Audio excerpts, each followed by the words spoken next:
بسم اللہ الرحمن الرحیم۔ السلام علیکم۔ امام حسین فرماتے ہیں، جب تم کسی انسان کی عزت اس کی دولت کی وجہ سے کرنے لگو تو جان لو کہ تم ایمان کو کھو بیٹھے ہو۔ محبت کی پہلی شرط عزت ہے، اور جو عزت نہیں دے سکتا اس کی محبت جھوٹی ہے۔ امام حسین نے فرمایا۔ حضرت علی نے فرمایا، انسان کی انسانیت اس وقت ختم ہو جاتی ہے جب وہ دوسروں کے دکھوں کا مذاق اڑانا شروع کر دیتا ہے۔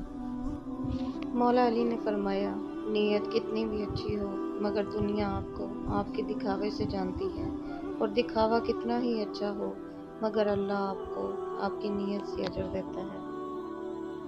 حضرت علی نے فرمایا، جس خواہش کو تم اللہ کی رضا کے لیے رد کر دیتے ہو وہ اسی خواہش پر راضی ہو کر اسے تمہارا مقدر بنا دیتا ہے۔ اللہ نہ چاہے تو تم چاہ بھی نہیں سکتے۔ اللہ دل میں تڑپ اسی لیے پیدا کرتا ہے تاکہ تم دعا کے ذریعے اس چیز کو حاصل کر لو۔ مسلسل ایک ہی دعا کو ہر نماز میں مانگنا کوئی اتفاق تو نہیں ہے۔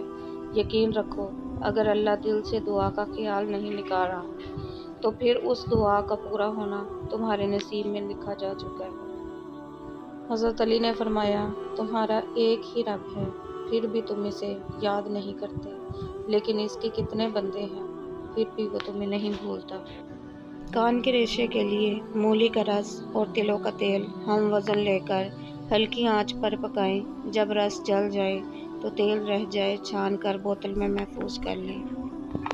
کان میں ڈالنے سے پہلے ہلکا نیم گرم کر لیں، دن میں 3 مرتبہ 3 قطرے ڈالیں۔ چند دن ایسا کرنے سے کان کے تمام امراض سے چھٹکارا مل جائے گا۔